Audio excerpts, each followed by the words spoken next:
우리 그리스도인들이 가장 중요하게 생각하는 것이 무엇입니까? 하나님께 예배 드리는 것입니다. 그런데 예배 드린 것으로 그리스도인의 사명을 모두 완수한 것이라고 생각하면 잘못된 것입니다. 단지 예배를 드리는 것만이 그리스도인의 사명이 아닙니다. 식품회사에 다니는 사람이 음식을 위생적으로 만들기 위해서 건강 진단을 받고 손 소독하고 옷을 정결하게 했다고 식품회사에 다니는 사명을 완수한 것이 아닙니다. 건강 진단, 소독, 청결, 식품회사에서 일하기 위해서 갖추어야 할 기본 조건입니다.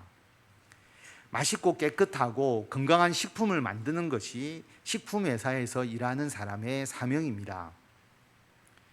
체급이 나누어져 있는 선수들은 음식 조절을 하고 운동하면서 몸무게를 관리합니다. 시합에 나가기 위한 개체량을 통과하기 위해서 몸무게를 잘 관리했다고 선수의 사명을 다한 것이 아닙니다. 몸무게 관리는 선수가 경기에 출전하기 위해서 갖추어야 할 가장 기본적인 요소입니다. 시합에 나갈 수 있는 경기력을 유지해야 하고 시합에 나가서는 최선을 다해야 합니다. 그리스도인들에게 예배는 너무나 중요합니다. 몸과 손이 세균투성이이면 식품회사의 생산 공정에 입장할 수조차 없습니다. 체급 선수가 체중 조절에 실패하면 아무리 훈련을 열심히 해도 경기에 나갈 수 없습니다. 마찬가지로 예배를 드리지 않는데 그리스도인의 사명을 다할 수는 없습니다. 그러나 예배만 드렸다고 그리스도인의 사명을 모두 다한 것이 아닙니다. 아모스 선지자는 북이스라엘에 하나님의 말씀을 전했습니다. 북이스라엘이 하나님 앞에 큰 죄악을 범했습니다. 하나님의 말씀에 불순종했습니다. 그런데 북이스라엘 백성들이 하나님께 예배를 잘 드렸을까요? 잘 드렸습니다. 오늘 말씀 4절에 보면 너희는 베델에 가서 범죄하며 길갈에 가서 죄를 다하며 아침마다 너희 희생을 3일마다 너희 11조를 드리며 누룩 넣은 것을 불살라 수은제로 드리며 낙헌제를 소리내어 선포하려무나. 이스라엘 자손들아, 이것이 너희가 기뻐하는 바니라. 주 여호와의 말씀이니라. 이 말씀에서 하나님의 말씀의 뉘앙스가 느껴지십니까? 하나님께서 아모스 선지자를 통해서 반어법으로 말씀을 전하고 있는 것임을 알 수가 있습니다. 북이스라엘 백성들이 베델과 길갈에 가는 이유는 하나님께 제사를 드리기 위해서였습니다. 아침마다 희생 제사를 드리고 3일 만에 11조를 드리고 그리고 수은제, 하나님의 은혜에 감사하면서 드리는 제사, 낙헌제, 자발적이고 기쁜 마음으로 하나님께 드리는 제사, 그 수은제와 낙헌제도 드렸습니다. 북이스라엘 백성들이 열심히 하나님께 제사를 드렸습니다. 지금으로 말하면 매일 새벽기도 드렸고 3일마다 11조 드렸다는 것은 수요 예배 드린 것이고 헌금생활 잘한 것입니다. 맥추감사절, 추수감사절, 감사절 절기 예배도 잘 드린 것입니다. 예배는 너무 잘 드렸습니다. 이것은 너희가 기뻐하는 바다. 이스라엘 백성들은 이런 예배를 드리고 자신들이 하나님을 잘 섬겼다고 스스로 만족해했고 기뻐했습니다. 그런데 하나님은 이 제사를 기쁘게 받지 아니하셨습니다. 오히려 하나님은 북이스라엘 백성들을 향해서 재앙을 선포하셨습니다. 성도 여러분, 하나님께서는 예배를 잘 드리는 북이스라엘 백성에게 왜 재앙을 선포하실까요? 그들의 예배가 무엇이 잘못되었을까요? 신명기 12장 11절에 보면 예배에 대한 하나님의 말씀이 나오는데요. 너희는 너희의 번제와 너희의 희생과 너희의 11조와 너희 손에 거제 들어 올려서 드리는 제물을 들어 올려서 드리는 제사, 너희가 여호와께 서원하는 모든 아름다운 서원물을 가져가고. 하나님께 제사를 드리고 예배를 드리라는 말씀입니다. 그런데 이런 예배를 드리는 중요한 조건이 있습니다. 하나님께 예배 드리면서 예배 드리는 자와 함께 즐거워할 대상이 있습니다. 12절에 보면 너희와 너희의 자녀와 노비와 함께 너희의 하나님 여호와 앞에서 즐거워할 것이요 내 성중에 있는 레위인과도 그리할지니 레위인은 너희 중에 분깃이나 기업이 없음이니라.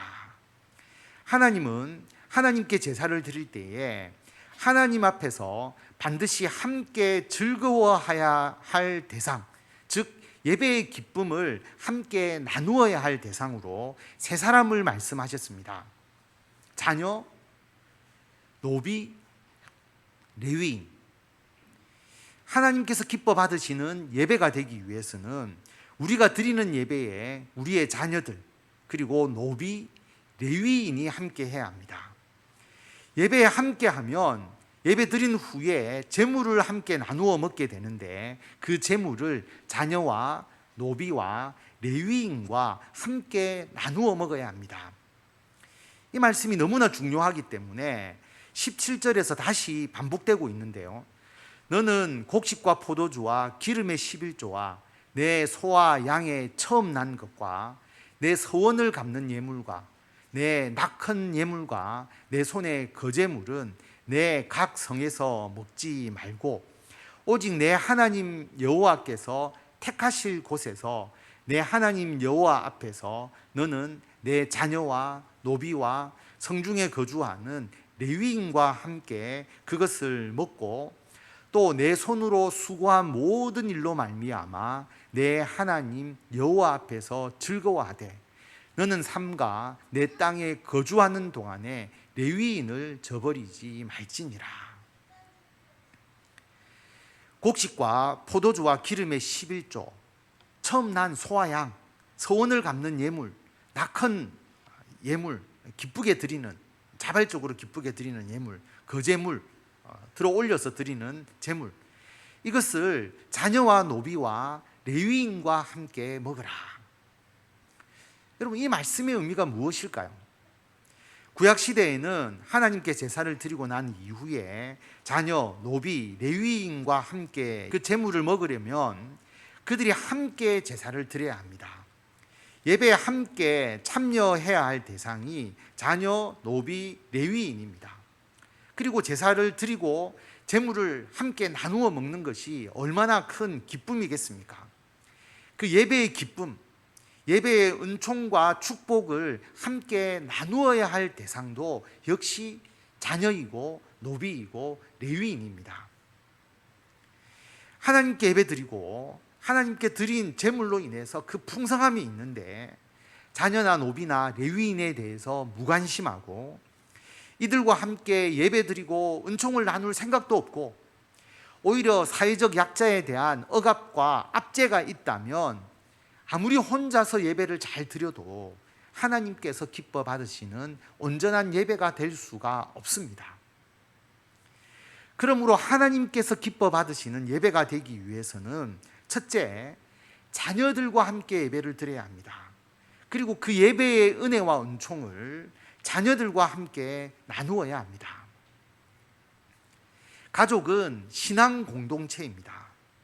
우리 신앙의 선배들은 대부분 예수님을 모르는 가정에서 태어났습니다.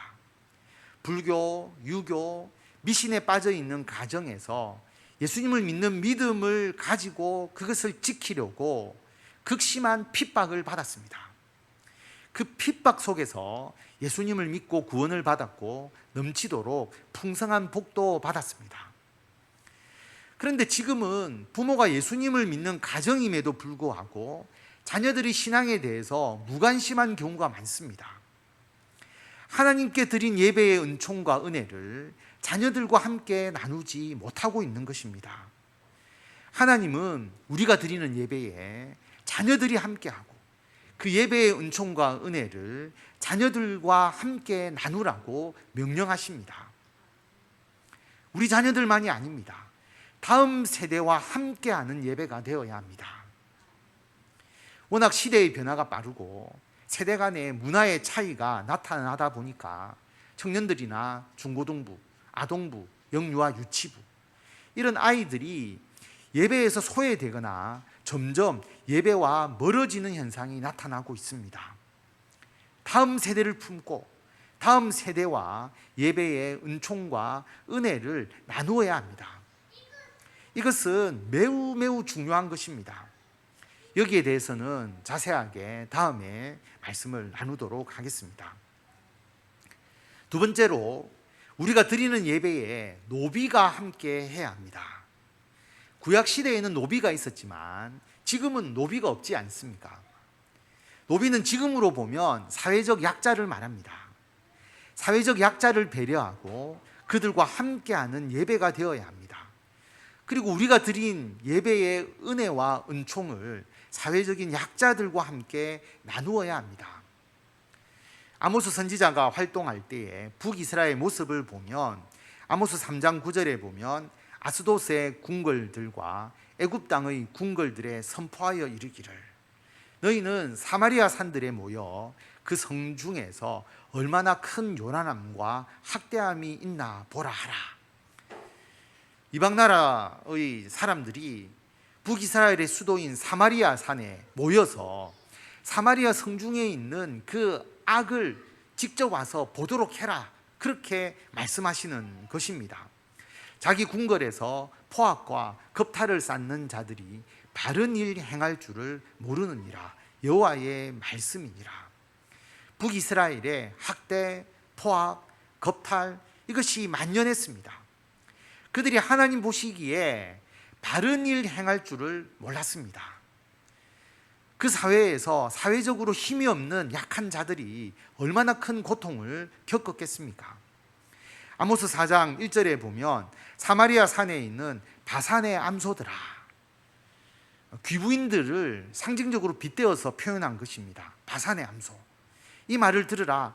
너희는 힘없는 자를 학대하며 가난한 자를 압제하며 가장에게 이르기를 술을 가져다가 우리로 마시게 하라 하는도다. 그 당시 귀부인들의 타락상을 보여줍니다.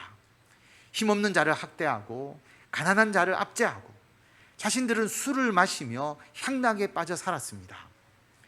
이처럼 사회적 약자를 고려하지 않으면서 하나님을 예배하는 행위는 종교의 형식에 불과합니다. 하나님께서는 그 예배를 받으시지 않을 뿐만 아니라 엄중하게 책망하십니다. 우리 교회 성도 중에는 사회적 약자가 있을 수도 있고 없을 수도 있습니다.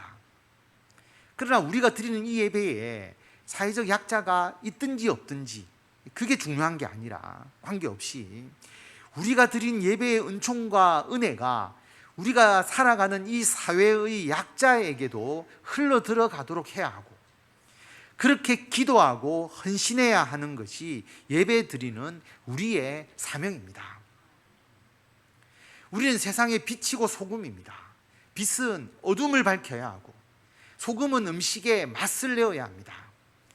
그러므로 우리는 예배의 은총과 은혜가 우리의 이웃과 사회적 약자들에게도 함께 임하도록 늘 기도하고 사랑과 그리고 섬김으로 봉사하고 헌신해야 합니다.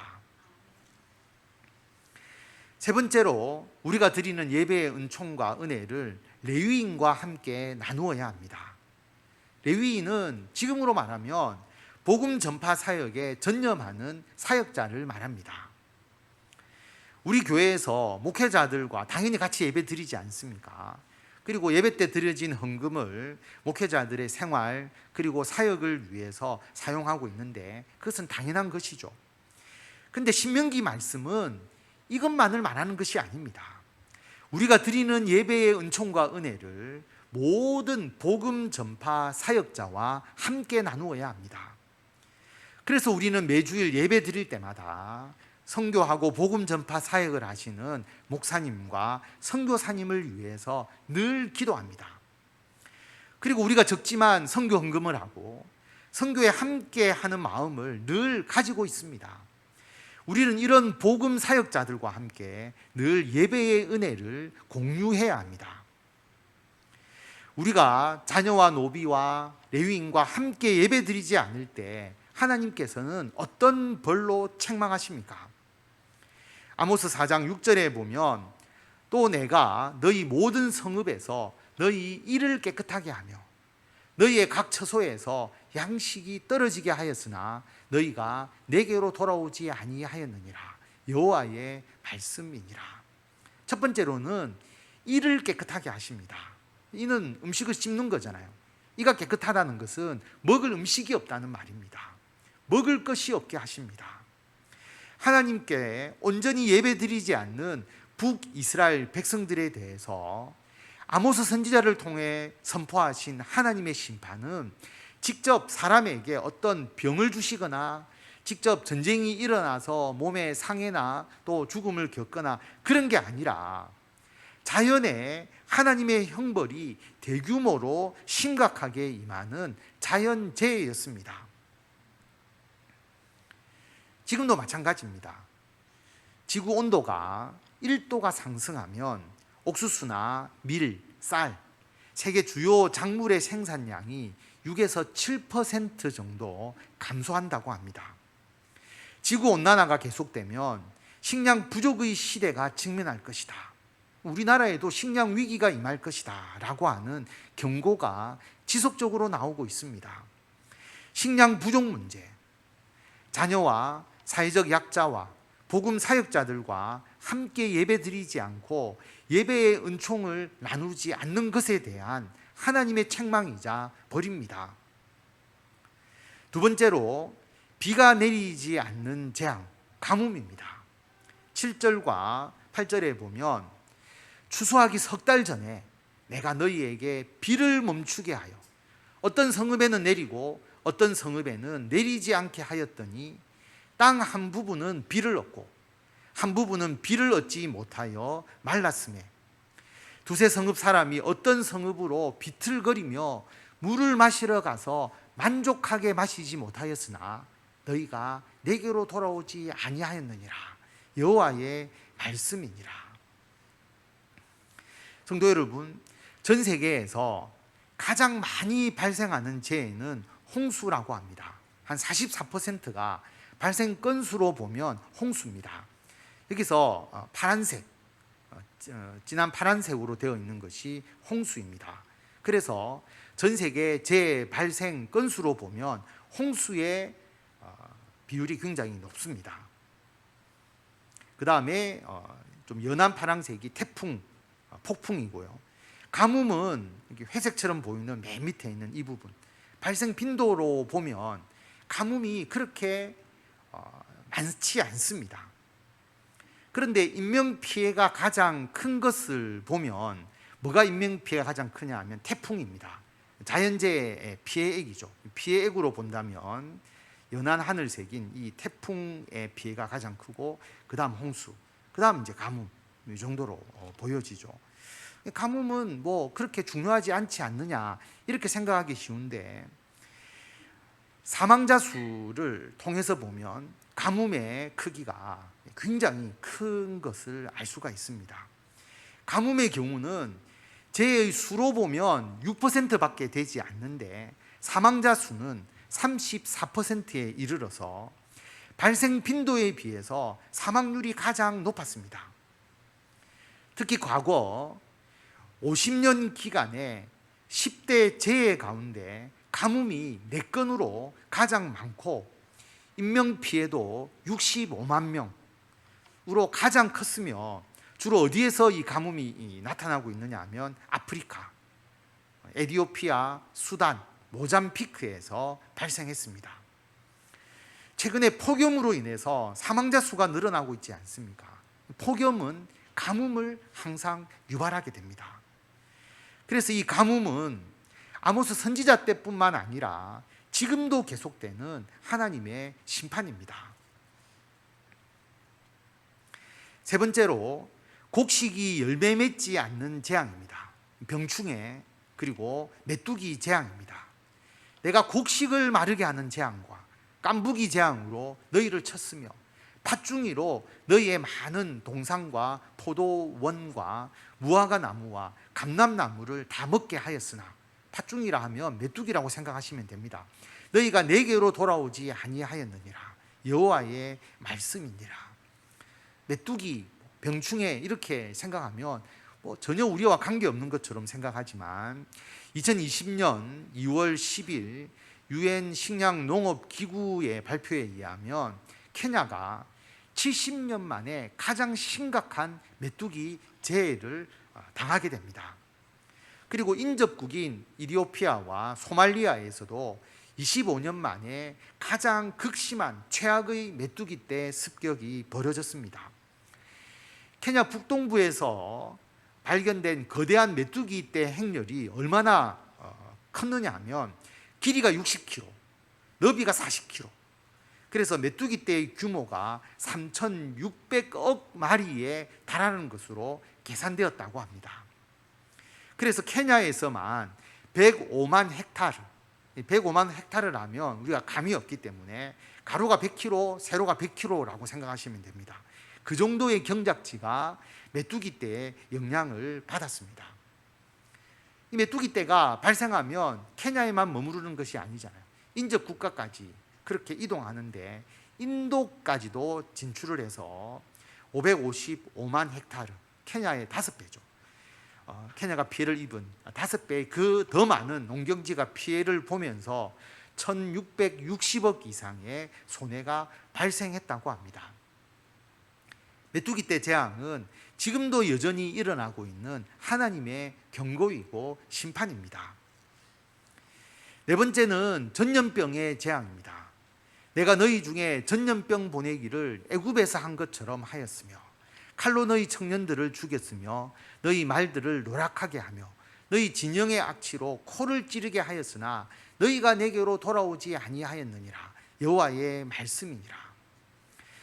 여러분, 우리가 잘 알듯이 20세기에 인류의 목숨을 대량으로 빼앗아간 치명적 사건은 전쟁이 아닙니다. 전염병입니다. 그것도 모두 호흡기 질환이었습니다. 5천만 명이 사망했다고 알려져 있는 1918년 스페인 독감, 1968년 홍콩 독감, 그리고 2009년도 신종플루, 그리고 2019년부터 코로나19, 우리가 2020년에부터 극심하게 이 고통을 겪고 있죠. 발생 간격도 점차 줄어들고 있습니다. 50년, 41년, 11년 이런 식으로. 코로나 사망자가 얼마나 되는지 제가 조사를 해보니까 전 세계에 640만 명이 넘었었습니다. 공식적 집계가 그렇습니다. 우리는 전 세계적으로 코로나19가 확산되는 것을 통해서 하나님의 심판에 대한 경고의 메시지를 충분히 알고 경험했습니다. 다섯 번째로, 하나님께 온전히 예배 드리지 않을 때에 하나님께서는 소돔과 고모라를 무너뜨림처럼 성읍을 멸망시키셨습니다. 내가 너희 중에 성읍 무너뜨리기를 하나님인 내가 소돔과 고모라를 무너뜨림 같이 하였으므로 너희가 불붙는 가운데서 빼낸 나무 조각같이 되었으나 너희가 내게로 돌아오지 아니하였느니라. 여호와의 말씀이니라. 도시의 파괴, 지금도 전쟁으로, 자연재해로 끊임없이 이런 일들이 일어나고 있습니다. 성도 여러분, 이러한 하나님의 심판을 그냥 하나님 우리에게 벌 주시는 것 아니냐, 그렇게 생각해서는 안 됩니다. 하나님께서 우리를 벌 주시는 게 목적이 아니라 사람들이 하나님께로 돌아오게 하기 위한 것입니다. 그래서 끊임없이 그렇게 했는데도 너희가 내게로 돌아오지 아니하였다라고 하나님께서 말씀하고 있는 것입니다. 모든 사람들이 하나님께로 돌아와서 진실되게 하나님을 예배하고 자녀와 노비와 레위인과 함께 예배의 은총과 은혜를 나누도록 하기 위한 것입니다. 자녀와 노비와 레위인과 함께 예배드리고 그 은총을 함께 나누는 것이 왜 이토록 중요할까요? 자녀와 노비와 레위인과 함께 예배드리지 않을 때에 하나님은 왜 하필 식량 부족이나 가뭄이나 메뚜기나 병충해, 전염병 등 이런 자연재해를 통해서 왜 하나님께서 우리들에게 경고하실까요? 다음 세대와 함께 예배를 드리는 사람은 자연을 이렇게 마구 파괴하지 않습니다. 지금 우리가 겪고 있는 기상이변은 모두 과도한 인간의 탐욕 때문에 하나님께서 창조하신 창조의 질서를 파괴했기 때문입니다. 여러분 잘 알고 있지 않습니까? 여러분, 이 지구상에 각종 자원이 있는데 우리 자녀들이 다음 세대가 쓸 것을 물려주어야 하지 않겠습니까? 그런데 다음 세대를 생각하지 않으면 지금 우리가 쓰고 싶은 대로 모든 자연 자원을 다 싹쓸이해서 써버리면 됩니다. 우리는 풍조하게 쓰겠지만 그럼 다음 세대는 어떻게 되겠습니까? 지구가 일회용이 아니지 않습니까? 다음 세대와 함께 예배드리고 다음 세대와 은총과 은혜를 함께 나누게 되면 이 자연 자원을 다음 세대에도 잘 쓸 수 있도록 우리가 아끼고 보존하여서 창조의 질서를 유지하게 됩니다. 또 사회적 약자와 함께 예배드리고 예배의 은총과 은혜를 함께 나눈다면 소수가 자연 자원과 그 이익을 독점하지 않습니다. 선진국은 우리도 마찬가지지만 사실 먹을 것이 남아 돌아서 쓰레기로 버려지지 않습니까? 그런데 후진국에서는 먹을 것이 없습니다. 육식을 위해서 가축을 많이 키우다 보니까 사람이 먹을 곡식이 부족한데도 많은 나라에서 농토에 육식을 위한 가축 사료를 위한 곡식이 생산되고 공급됩니다. 그리고 선진국은 에너지 소비와 천연 자원을 엄청나게 사용합니다. 우리들도 에너지를 엄청나게 많이 사용하는 나라 중에 하나이지 않습니까? 사회적 약자를 생각하지 않으면 일부 선진국이나 소수의 부자들만을 위해서 지구상의 모든 자연 자원을 싹쓸이 하듯이 사용하게 될 것입니다. 하나님은 하나님의 은혜와 은총을 우리 그리스도인들 뿐만 아니라 모든 세상 사람들이 공평하게 누리기를 원하십니다. 우리의 예배가 이 사회적 약자와 함께 은혜와 은총을 나누는 예배가 될 때에 하나님께서 만드신 이 아름다운 자연이 그리고 그 풍부한 자원이 모든 사람들에게 공평하게 나누어지고 하나님의 은혜에 감사할 수 있게 되는 것입니다. 그리고 레위인, 즉 복음 사역자와 함께 예배드리고 그 은혜와 은총을 함께 나눈다면 우리가 자연 자원을 사용하는 모든 것이 오직 복음을 위해서 하나님의 영광을 위해서 쓰여질 것입니다. 향락과 사치와 허영을 위해서 자연 자원이 마구 낭비되지 않을 것입니다. 그러므로 하나님께서는 우리가 자녀와 노비와 레위인과 함께 예배하지 않고 그 예배의 은혜와 은총을 자녀와 노비와 레위인과 함께 나누지 않을 때에 식량이 부족하게 하시고 가뭄을 주시고 병충해와 메뚜기 재앙, 전염병, 도시와 나라의 멸망을 통해서 그 대가를 혹독하게 경험하게 하시는 것입니다. 성도 여러분, 하나님의 명령은 분명합니다. 하나님을 올바로 예배하라. 어떤 것이 하나님을 올바로 예배하는 것인가? 자녀들, 즉 다음 세대들과 노비, 사회적 약자와 레위인, 이 땅의 복음 전파 사역자들과 함께 하나님을 예배하고 예배의 은총과 은혜를 그들과 함께 나누어라. 우리가 이런 예배를 드리고 이런 신앙생활을 해야 합니다.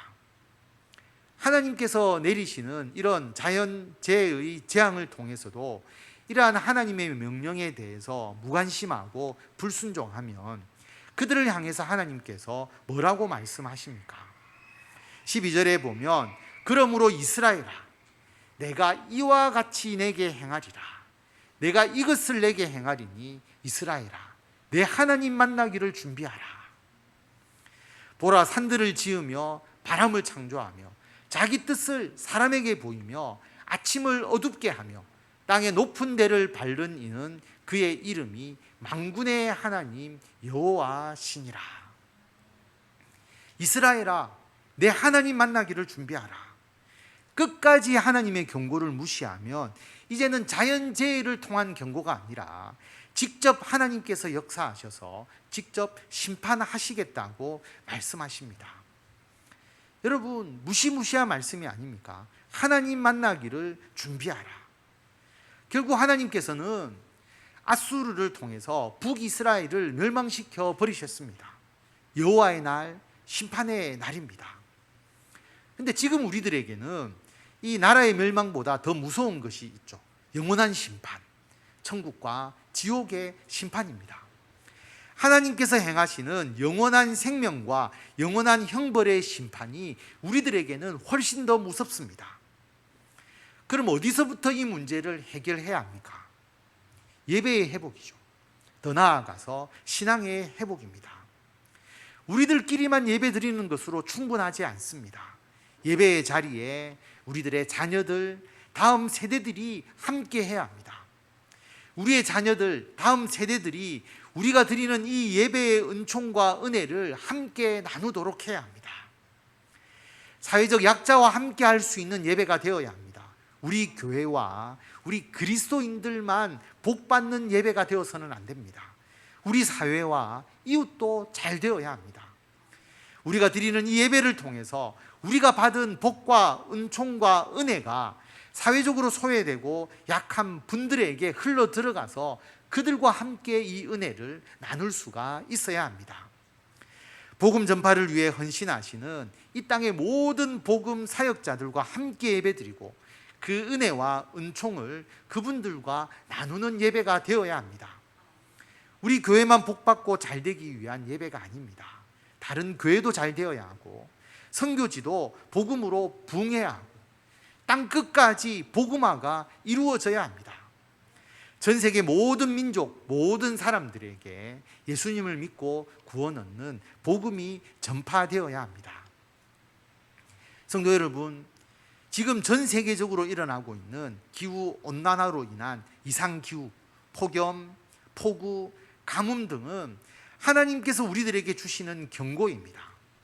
그 해결책은 자녀들과 노비들과 레위인들과 함께하는 예배, 즉 우리의 다음 세대들과 사회적 약자와 복음 사역자들과 함께하는 예배, 우리가 드리는 이 예배의 은혜와 은총을 이분들과 함께 나누는 것에서 시작되어야 합니다.